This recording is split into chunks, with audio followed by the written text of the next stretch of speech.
যখন থেকে আমাদের ভারপ্রাপ্ত চেয়ারম্যান এই 31 দফা মানুষের দ্বারে দ্বারে পৌঁছে দেওয়ার নির্দেশনা দিয়েছে, আমরা তখন থেকে আমরা এই কাজ শুরু করেছি।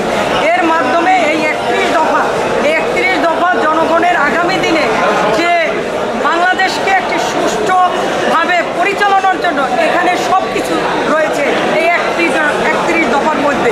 এবং আগামী দিনে আমরা একটা সুষ্ঠু নির্বাচন চাই এবং অতি সত্বর এই নির্বাচনটা চাই। যারা এখন সংস্কারের নামে কালক্ষেপণ করছে, সেই কালক্ষেপণ না করে আমাদের জনগণের যে দাবিটা ছিল যে আমরা ভোট দেব, নিজের ভোট নিজে দেব, সেই ভোটটা যাতে তাড়াতাড়ি দিতে পারে, সেই জন্য আমরা চাচ্ছি যে আমাদের অতি সত্বর আমাদের নির্বাচনটা দিক।